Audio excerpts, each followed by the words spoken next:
And I'd like to welcome you to the School of Arts and Sciences Scarlet Speakers Series.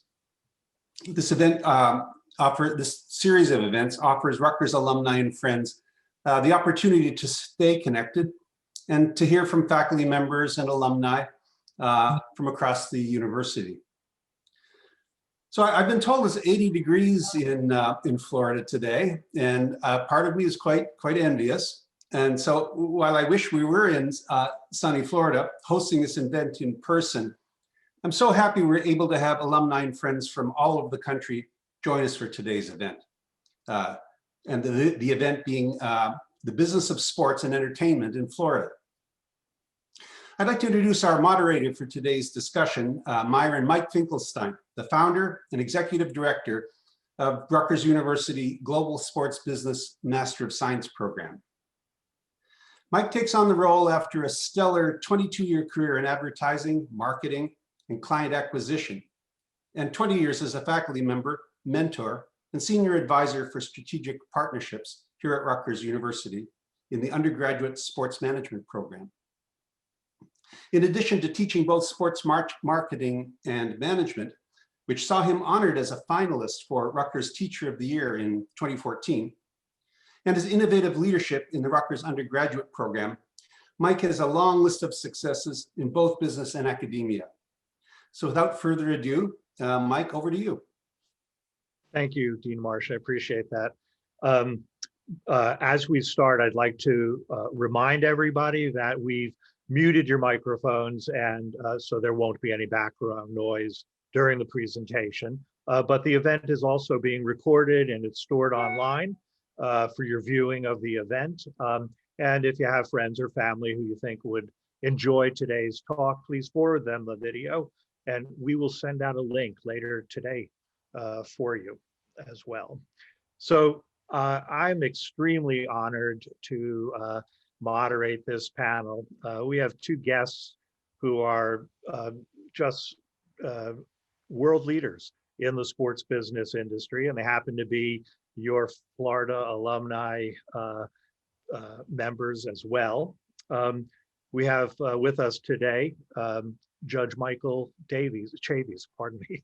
And Michael has had a prolific career as a trial lawyer in South Florida, as well as 13 years on the civil court bench, and has tried cases literally in every courtroom in the state and the federal court system in Florida particularly. Judge Chavies was recognized by Law 360 as one of its minority power brokers for a series of his leadership and influence on the legal community. And Michael focuses on mentorship and professional development programs aiming at minorities that will help them advance their legal careers. With particular relevance to today, in the community, Michael has recently served as this year's chair of the College Football Playoff Championship game, and has been a longtime member of the Orange Bowl Board of Directors, where he was previously also the president and a chair, and continues to be a board member to this day. And we'll come to that during our conversation today. And we've also got Myles Pistorius with us today, who is a senior vice president and the general counsel of the Miami Dolphins and the Hard Rock Stadium, where both of those events took place this year. And Myles is responsible for the oversight of all legal matters related to the Miami Dolphins and the Hard Rock Stadium, literally including sponsorship agreements and broadcast and digital media rights, suite and club seat licensing and related ticket arrangements, live entertainment events, talent agreements, intellectual property, and as we learned in our pre-mediation conversation, the infectious disease officer as well, which has really put on quite an added burden and interesting twist to the traditional day's job. Since joining the Dolphins, Michael represented the franchise and the stadium on the Hard Rock Stadium naming rights deal, as well as being involved in the Miami's hosting of the Super Bowl in 2020. And as I just mentioned, the college football playoff successful championship that just took place on the 11th. Myles previously was with the NBA for 15 years as well, and is, of course, as is Judge Chavies, a Rutgers alumni. We were intending to have our third panelist, Cassie McBride, join us, and because of some personal health issues, she was unfortunately unable to join us, but hopefully she'll be able to attend in future conversations. She, for your information, was the youngest woman to become a general counsel for a NFL team when she joined the Tampa Bay Bucks at the age of 26. And over the last 4 years, she has been with the Jacksonville Jaguars. So unfortunately, we send Cassie our very best and hope she has a speedy recovery, and look forward to having her with us in the future. So now to the meat of the meeting today, our lunch. I always like to, in my classes, distinguish what we talk about as fans and learn what really happens under the tip of the iceberg in the business of sports. And I've been privileged to have a few conversations with Michael and Myles prior to today's luncheon. And I think our direction has been focused on the world that the pandemic has thrown at us. So possibly, Michael, I'd like to start with you, and we want to explore the implications that you had to face. Particularly, this year was the 87th event of the Orange Bowl, and the 7th college football playoff, both at Hard Rock Stadium, and literally one on January 2nd, immediately followed by the playoffs on the 11th. So I know that you were faced with extraordinary implications as a result of COVID. Would you like to just discuss that a little bit, and I'll follow up. First of all, thank you, Mike, for that introduction, and thanks to Dean March as well. And hello to everybody out there. It's good to be with you today. Wish we could be with you in person, as was mentioned before, but I guess it's the second best. Mike, I think the key date for me was March 4th. I was actually sitting at the Orange Bowl offices, and we were planning our championship game, planning our next host committee meeting, when I got an email from my law office and said that the offices were going to be closed that night, which was a shocker to me. I mean, I knew the pandemic was out there, but when you see it, it really resonates with you. And we began thinking right then and there about our game. Would it be played? Would there be college football in 2020? And what changes would have to be made due to the fact that COVID was here and present.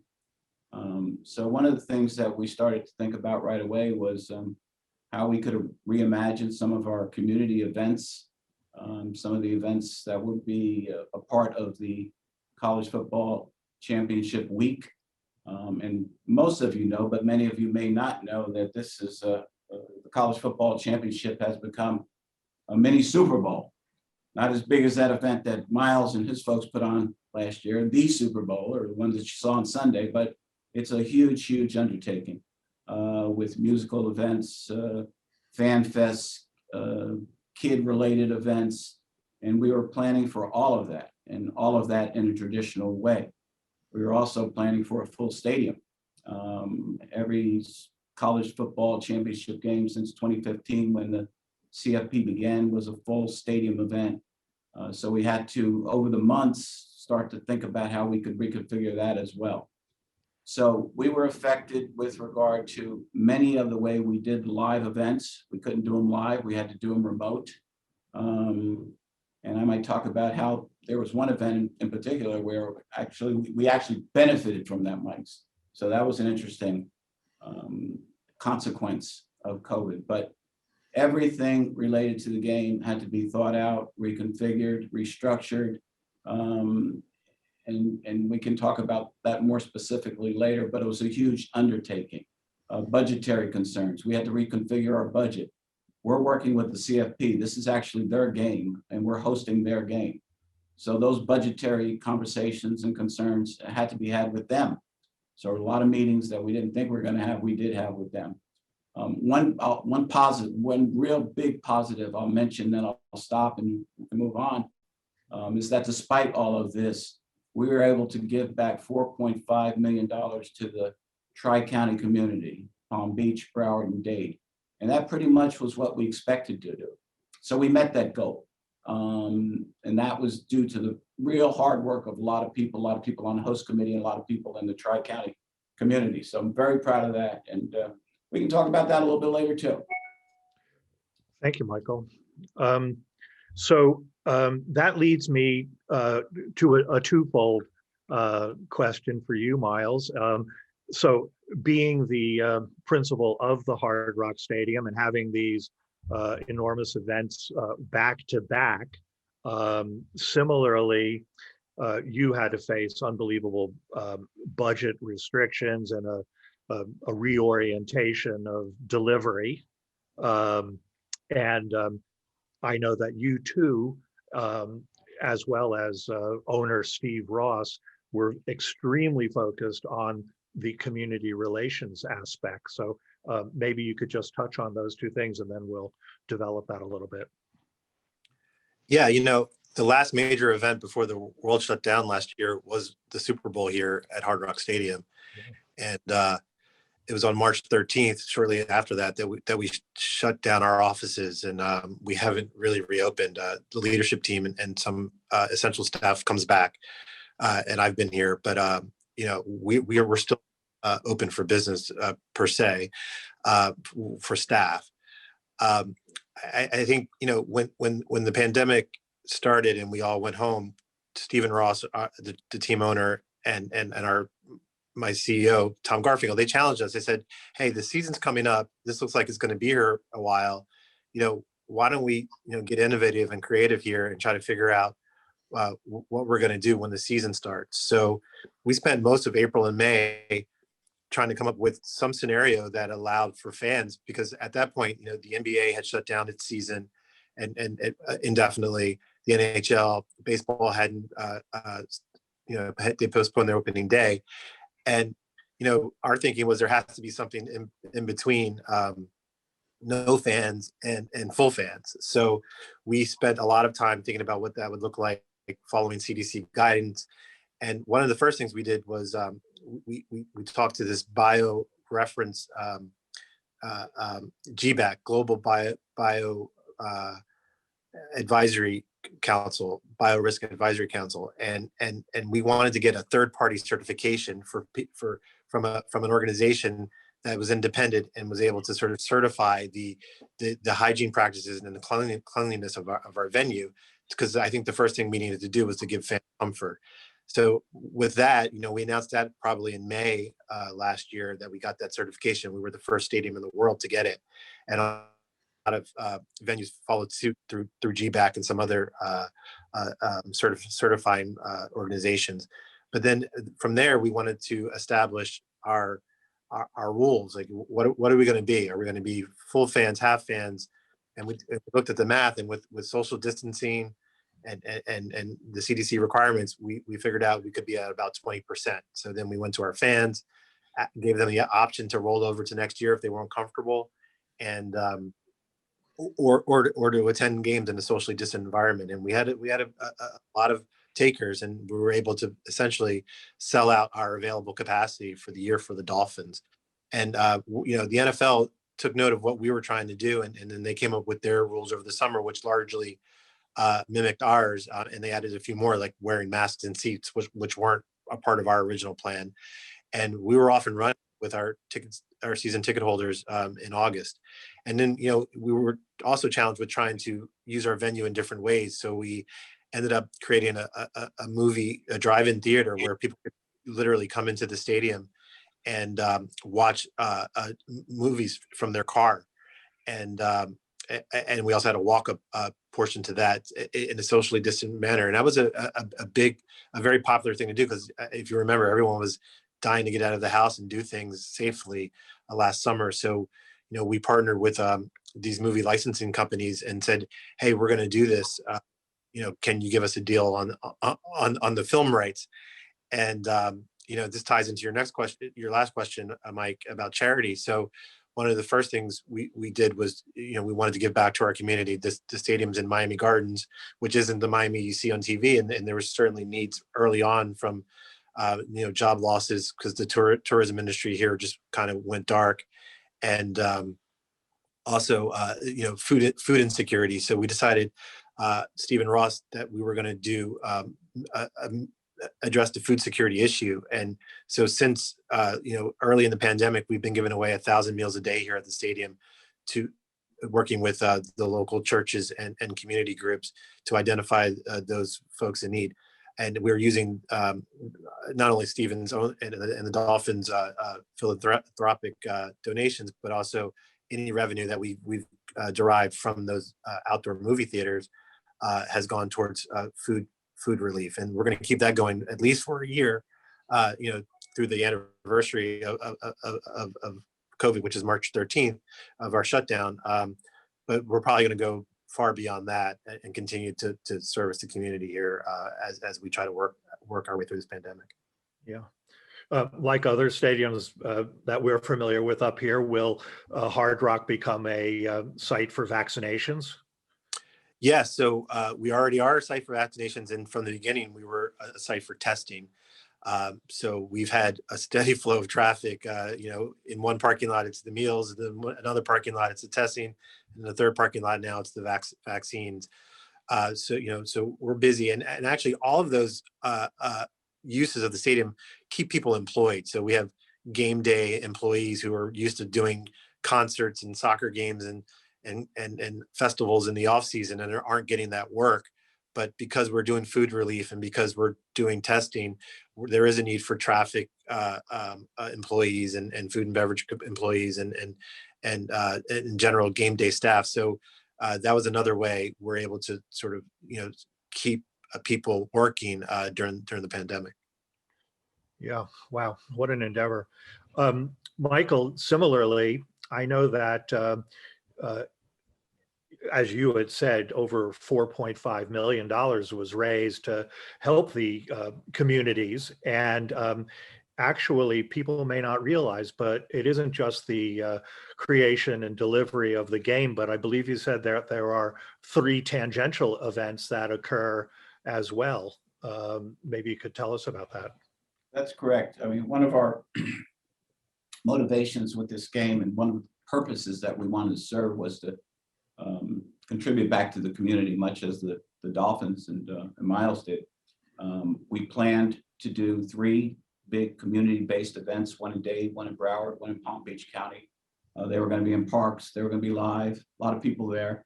And of course, we were not able to do that based upon the circumstances. We weren't able to do it in the way that we first thought we would be, with people out of their cars and interacting with one another. But we did our events.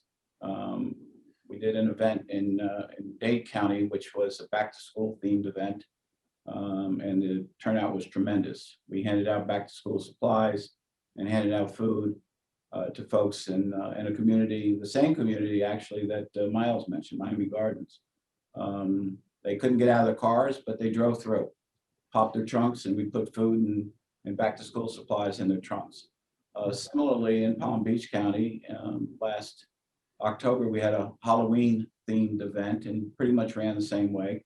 We gave out food. We gave out Halloween goodies, and that reached thousands and thousands of people in Palm Beach County. And then in Broward County, just before Thanksgiving, we did a Thanksgiving themed event, and again gave out food to people in that community, and also other goodies to them as well. All in all, that reached a large number of people in those communities, people who otherwise would not have had that food, would not have had that experience. So weren't able to do it, Mike, the way we wanted to do it, but we did it, and we pulled it off. You mentioned the 4.5 million. We engaged in a project with the foundation end and side of the CFP, the Extra Yard for Teachers program, where we've now renovated 17 schools in Dade, Palm Beach, and Broward counties, renovated their learning centers, their innovative learning centers. Totally tore them down, put in new furniture, and put in all the modern technology that they will require. That number is going to be 24 when we finish. So real proud of that, and accomplish that purpose as well. And then we're talking about, and we'll complete another what's called a legacy park renovation project. We've done about 4 of those already through Orange Bowl, and this will be the first through the championship game in conjunction with Orange Bowl. So all in all, again, around 4.5 million that we have put back in the community through communities through the championship game efforts.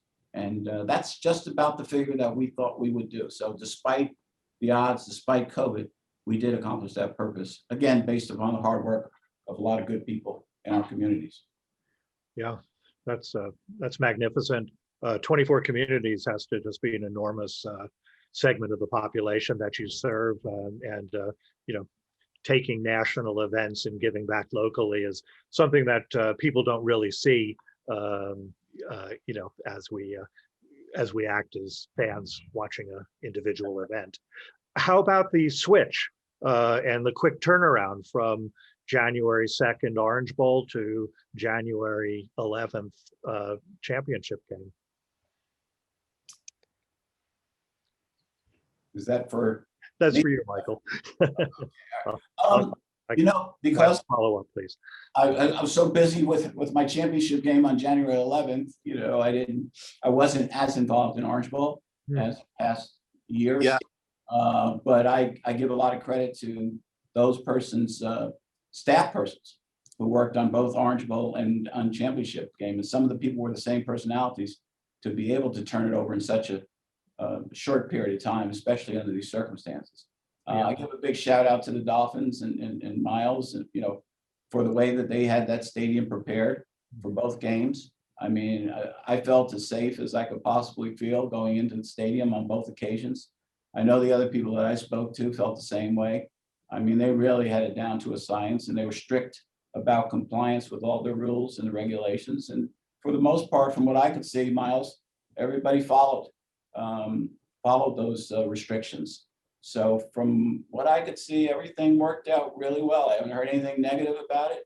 And in a very short period of time, we put on 2 big games.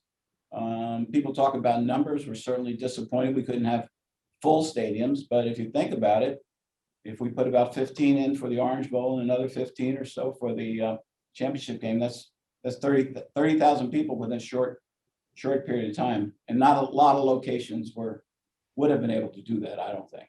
Yeah, Myles, could we follow up on that? I'm sorry. Yeah, we're used to fast turnarounds here at the stadium because we also host the Miami Hurricanes home games. So we have many weekends during the season where there's back-to-back Hurricanes on Saturday and Dolphins on Sunday. So our stadium crew is pretty used to that. And the Dolphin season this year was a learning experience with the COVID protocols, and the fans were very cooperative. We banned tailgating because we figured that even if we got everything right in the building, if the parking lot was a party scene, that probably wasn't a good idea. The Hurricanes actually went even further and didn't even allow students to attend their games this year. They allowed their alumni and other fans because they wanted to keep their students safe. So, all of our event promoters and partners have different wrinkles to the protocols, but the Dolphins protocols were the baseline, and the other events were able to sort of modify from there. But everyone was cooperative. All the feedback is that everyone has felt safe. We didn't have any. The NFL had a program where we had to trace sort of upticks in COVID in the community following events to see if there was any link between hosting our events and the number spiking, and there was no correlation. So I think what we set out to do, we accomplished in that we held events safely, and they didn't become super spreader events. You know, you have to say that although it's a magnificent feat in its own right to transfer from Hurricanes football to Dolphins football on a given weekend, with the two events here having massive fan bases coming from, in this case, Texas and North Carolina for the Orange Bowl, and Alabama and Ohio for the championship game. That must have also presented unique challenges. Yeah, I think the protocols in their home states were probably not as strict as ours, and they probably weren't used to that at their regular season games, but they were more than respectful and cooperative, and there were no incidents at all. But it did take some getting used to, and to the CFP host committee's credit, and the CFP management, they were very good at communicating in advance what to expect here, both to the teams and to their fan bases. So there weren't any surprises. I think the key there was the constant and early communication. Were there nuances that you needed to face that are league oriented versus team oriented? And that really reverts back to the general Dolphins and stadium as opposed to the championship games. Michael, you might look at that from the CFP perspective as opposed to the stadium perspective as well. Myles, would you lead us on that? Yeah, I think for us, the league was the baseline, and what they said was you have to be compliant with CDC guidelines, the 6 feet of distance and the mask wearing, or your stadium or your state's rules, whichever were stricter.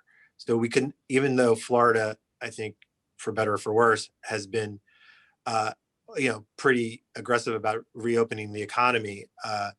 I think the NFL never wanted us to go sort of more liberal than what the CDC was requiring.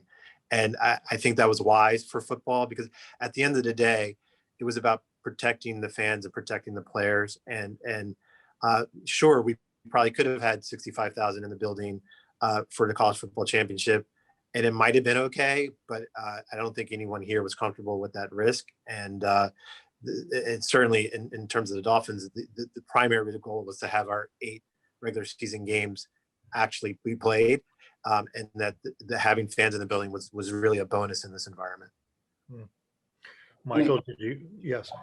One of the interesting aspects here, Mike, was that we had 2 conferences, and each conference had their testing procedures with regard to the players that had to be adhered to and followed, and those testing procedures went all the way through up until 2 days before the game. So we didn't even know if we were going to have a game until 2 days before.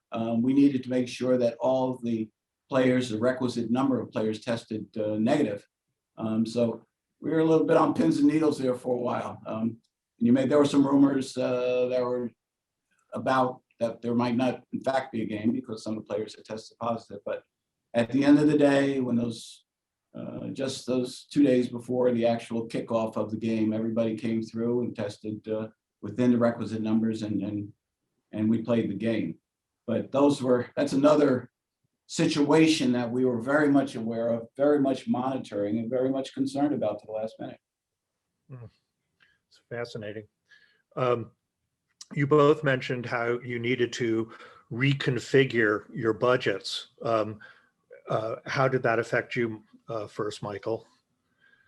Well, we had a budget based upon the game that we bid for and the numbers that we thought we would spend, and the revenue that we thought we would take in. And of course, all that changed when it was found out that we wouldn't be able to put on that game.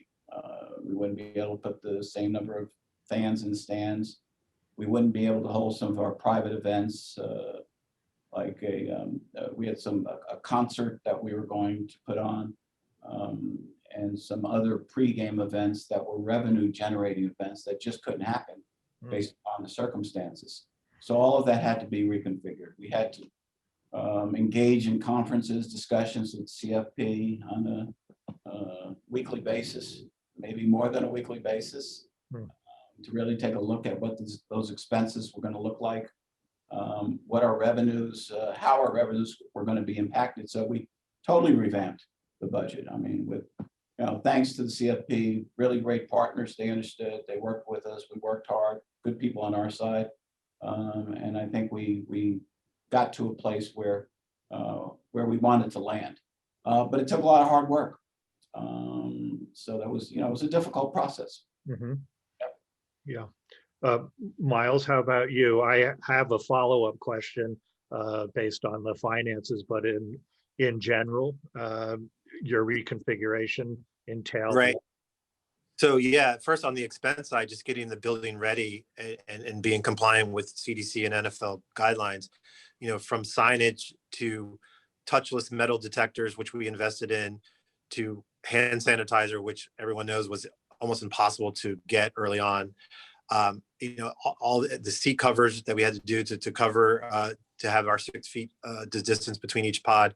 You're talking about plexiglass between media seats. You're talking about millions of dollars of just prep costs to get the stadium to where it needed to be. And then on the revenue side, I mean, it's pretty easy math. We had 20% capacity, so you're losing 80% of ticket revenue, and then you have to work with your sponsors to see if they're entitled to what we call make goods or substitute benefits under their contracts if we were unable to deliver anything that under the contract. So we spent a lot of time in the off season looking at all of our deals with our sponsors to see if there was a make good obligation or if we just wanted to do it to be good partners. So we got creative and had a lot of individual conversations with our partners to get them the comfort and the sort of equitable adjustment that they were looking for. So yeah, I think across the board, sponsorship, tickets, those are our big local revenue sources. Obviously, they were impacted, and we're hopeful that next year we'll be back to something close to full capacity and being able to take care of our sponsors. But this year was definitely a challenge. At the league level, the television revenue sort of drives the bus here, and getting those games on television was key, and ultimately pays for the player costs at the end of the day. So I think, and you saw that in the other leagues, getting the games played was the most important to get that to keep the media revenue in place. To follow up on that a little more, obviously in negotiations for licenses and sponsorship agreements, there are many different approaches. I know that most of these agreements are anywhere from 30 to 130 pages based on the partner. And some people are, not very convivial all the time. They just say, this is the way it is, and this is the way we're going to do it.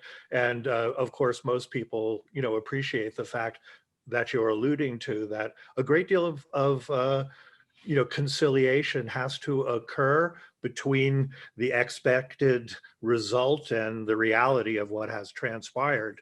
Do you find that's an enormous challenge for you with your individual partners? You and I also discussed additionally the implications for those people who are national, regional, and local sponsors or licensees, because attendance versus media is a huge factor. Maybe you could address that. Yeah, so I would say we view our partners truly as partners, and we wanted have a discussion that just made sense. And I think everyone understood that we were in highly unusual times, and that the pain is going to have to be shared, right? And it was really just coming to something that was fair and equitable. To our partners' credit, I think everyone did it in good faith, and I think both sides were equally unhappy with where it ended up, which probably means we hit the mark. And then for the partners, a lot of the partner benefits are signage, in the building for games. So do you get an adjustment for that because it's less capacity? To me, it depends, because if your signage is on the outside of the building and we have food relief and vaccinations and testing, and you still get the foot traffic, are you still getting the benefit of your bargain? So that's sort of a subject of discussion. But then a lot of the benefits now are digital media through our social media apps, through our website. We were able to replace player appearances with virtual appearances. So in a lot of ways, technology allowed us to overcome some of those obstacles. Even in the building with cashless transactions, we converted in the off season. Technology saved the day. We were able to, deliver food, order, pay for, and deliver food and beverages and merchandise without anyone ever having to be within 6 feet of each other. So I think in a lot of ways, both on the partner side and on the vendor side, we were able to benefit from and leverage the technology. Yeah, Michael, how did that affect your approach with your sponsors as well for arguably both games, but particularly the national championship? It's a very interesting question, very good question, Mike. Fortunately, we were able to nail down a lot of support, both public and private, prior to that March 5th date that I alluded to before, prior to things starting to change because of COVID. So our challenge after March 5th, as we moved along, was to maintain those commitments, to make sure that everybody was comfortable and satisfied that although we couldn't put on the game that we had first talked about putting on, but that we're going to put on a really great game anyway and do the best we could under the circumstances. Yeah. Fortunately, our private partners stuck with us, our public partners stuck with us. And I think a lot of the motivation for them was the fact that we were doing so much in the community. They understood that, they realized it, they knew there was a need, and they respected the fact that they were doing that we were doing that. So we were able to maintain those commitments from both our public and private partners. On a personal note, I feel a little sorry for Miami Beach, the city of Miami Beach, because so much of this effort was going to take place there. We're going to have 3 concerts out there. We're going to have a fan fest that was going to be like no other fan fest, and a lot of other active activities were going to take place on Miami Beach, and we weren't able to do them that way. We had to do a lot of it virtual. We had to pull some of the stuff, but again, to their credit, they stuck with us too. I can't say enough about both the public and private partners who participated, who believed in us, and who maintained their commitment to us. Yeah, but it took a lot of work. Yeah, an enormous group effort, and obviously throughout the whole year, and for these events that are highlighted, hospitality and tourism has to have suffered enormously. So it's a credit to you all that you were able to, find a happy medium. I have a couple of questions from our audience, but I just wanted to do a follow-up question, Myles, particularly as we discuss the relationship between the professional sport organization and its natural business clients, business to business. There's also the relationship between teams and the Dolphins with their players. And one of the big implications of the implications of this last year has been the salary cap. Many people don't realize, I think, that the salary cap is based on the revenue of the previous year. So as a similar negotiation with your sponsors and licensing agreements, how's it going with the players union?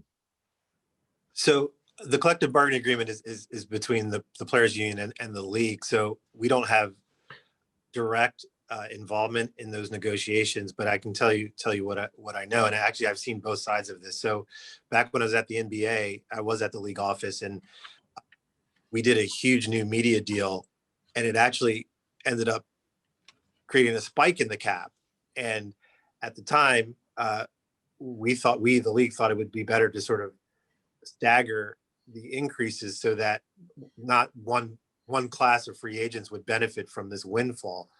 And so I think it was proposed to the union that we smooth out the increases, and they were, said, no, thanks, we'll take our money now.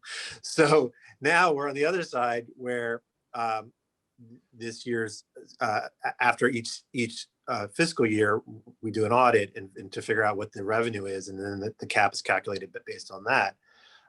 We all know and expect it to be substantially lower than projected and substantially lower than it was last year. So it does make it difficult for when you're planning contracts and salaries.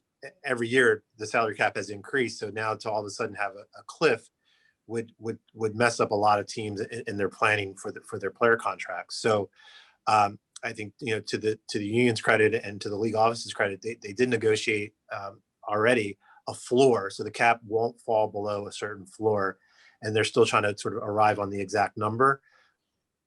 I think basically they agreed that a cliff, a drastic decrease in the cap is not good for anyone, clubs and players alike. So they are working to sort of smooth out that hit, so that the team planning and roster planning isn't too badly impacted. So it's interesting. I think the negotiations are still going. Another sort of good factor, we lucked out, I think, in the NFL, both on the calendar because of when COVID hit. So, some leagues, as you've seen, are being impacted in 2 seasons. It looks like we'll probably only be impacted by 1, knock on wood. So there was some luck there. But another sort of lucky happenstance was that right before the sports world shut down, we finished and ratified our new labor agreement with our players. And I got to say that if that didn't happen, that negotiation probably would have been much different now. And I think everyone on both sides is happy that we got a deal done before the pandemic really took its toll.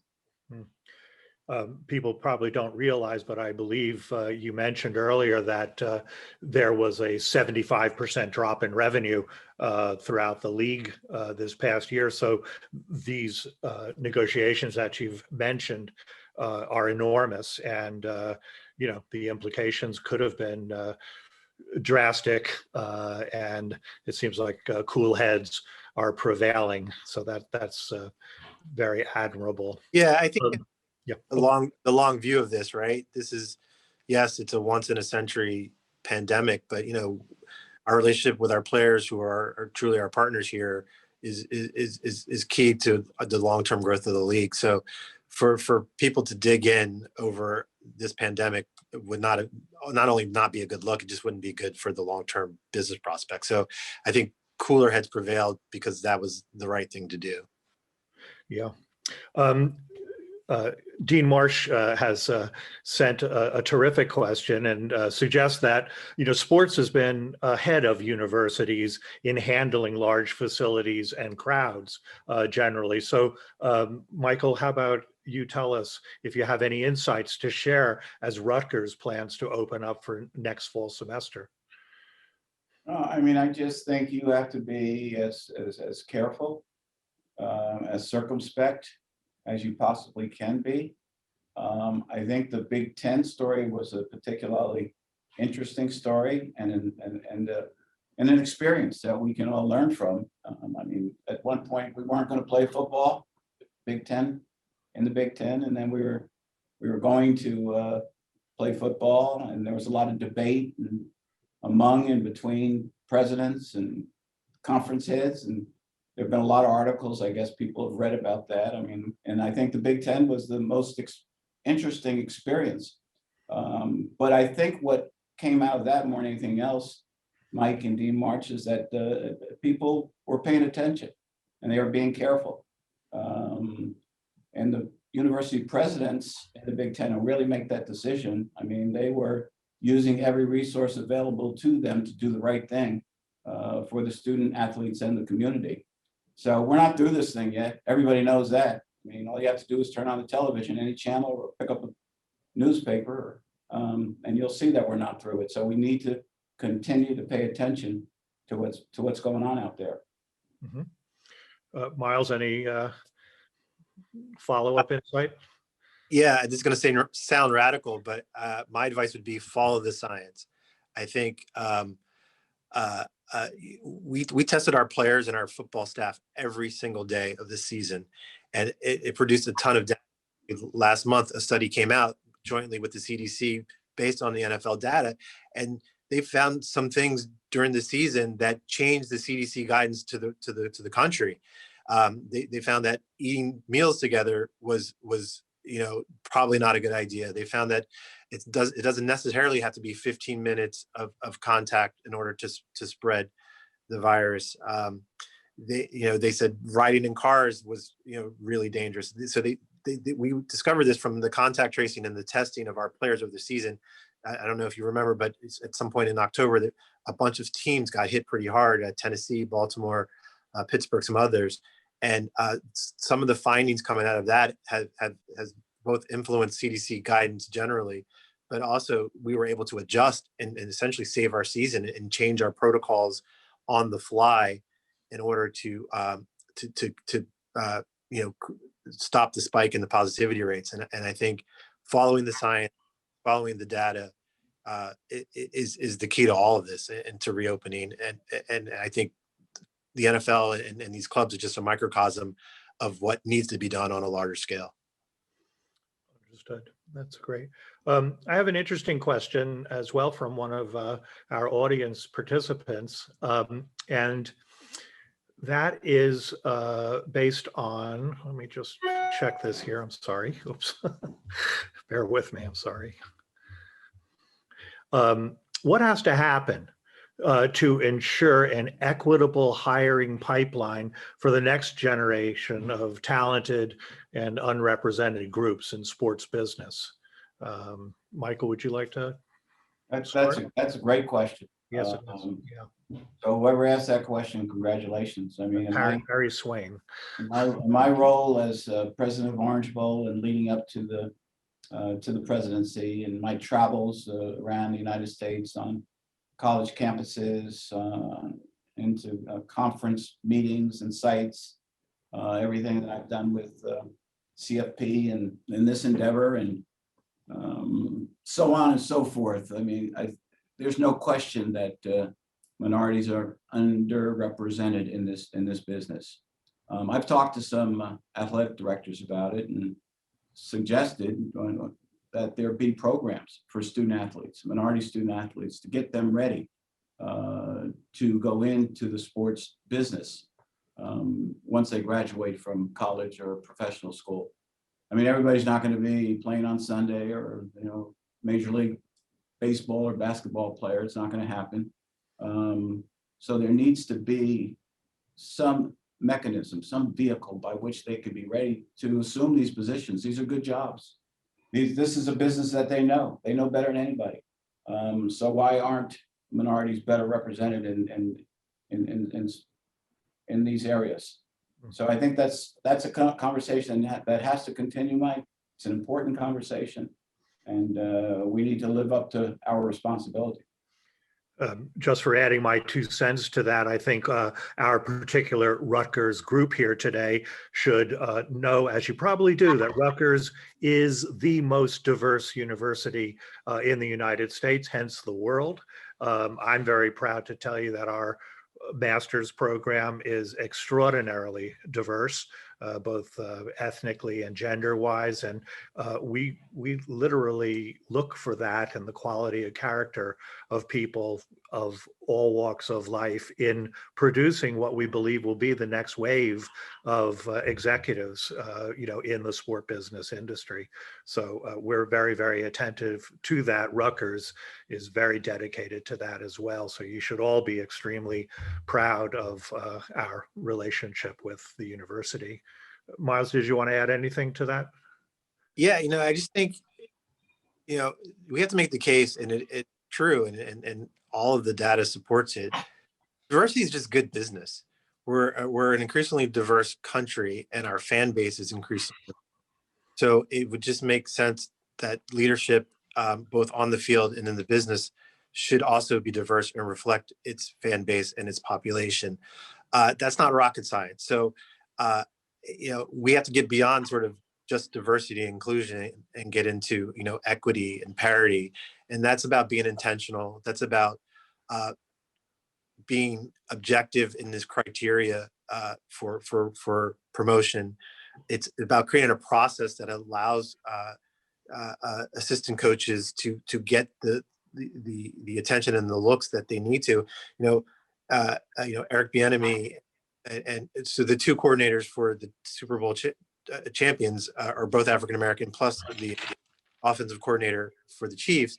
And I think part of the challenge is they're kind of victims of their own success, and the NFL has addressed this somewhat, but I don't personally think it's gone far enough. Their ability to interview during the playoffs is tough because their teams are still playing, right? So they're in some ways victims of their own success, and so we that needs to be addressed in a fuller way. We were able to overcome that when we hired Brian Flores a couple of years ago. He won the Super Bowl. The next day, he was named our head coach, and I think the NFL has given attention to that sort of process issue. But obviously, we have an African American head coach and an African American general manager, and I think we were the first team to have that.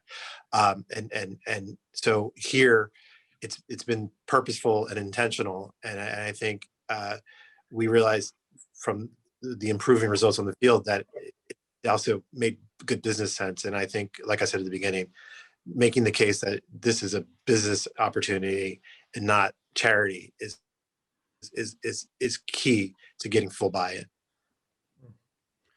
I have a question, I think, which is more directed to our younger audience today and students possibly. What advice might you give to those students who are interested in working towards a job in the front office, so to speak, at the leagues? Both of you could please give me your responses. Michael, would you like to start? I guess on the college front, it's much of what I said before, Mike, and that is that let's be prepared first. Take those courses and which will place you in a position where you'll have the knowledge, you'll have the academic experience, make the relationships and associations with people who are already in those positions at your respective schools, and really get to know that business. There are jobs out there that are available and good jobs. Yes. If your interest is there, then you have to pursue it, both academically and otherwise. So I think that's the best advice I can give, to just prepare yourself and be ready and know what courses that you should take in order to get in a position to assume those jobs. But again, we have a responsibility on the other side as well to provide those jobs. And there are people out there, as Myles, who are qualified. Hire them. So it's a two-way street. Yes. But and both sides have to do their parts. Yeah. Michael, would you like to? Myles, would you like to sum it up? Yeah, I think the old saying, what happens when preparation meets opportunity, right? So when the opportunity arises, you need to be prepared, and it can't be something where it looks like you just decided that you wanted to be in sports. You have to be intentional about it. Like Michael said, take the right classes, develop the relationship, do the networking, show up at the conferences, because if you're prepared, people, when the opportunity comes, people will think of you, and in that sense, you'll be creating your own luck. I agree. Much of the principles that we are teaching in our program to that future group are based on really building up a network of connections, but more so to really understand what value can you add in the areas that you're particularly interested in, and then to prepare for that. Look at the people like yourselves who have risen to the places these young students aspire to be in, see what steps they took, what you took, to get from their seat to your seat. What do you actually do in your seat? Because everybody's different. Some things will be appealing and others will resonate directly, and then oftentimes reach out to people like yourselves to find out what would you do differently if you were sitting in my seat today. But there's nothing more important than preparation, and having a definite chief aim, in my mind, is the key to pursuing your dream and the beliefs and circumstances that you would like to surround yourself with as you pursue your career and your life. So I want to be respectful of everybody's time, and I know we had an hour. I think we've answered some of the questions coming in from the audience, and I just can't thank you two enough. I could talk to you all day and continue this conversation. And so I really appreciate you giving us your valuable time. This was very insightful, and I hope the audience learned a bit about what really happens, as I said, under the tip of the iceberg in the business of sports. It's really fascinating. So Michael and Myles, thank you so much for joining us today. And I hope we have an opportunity to have a further conversation in the future.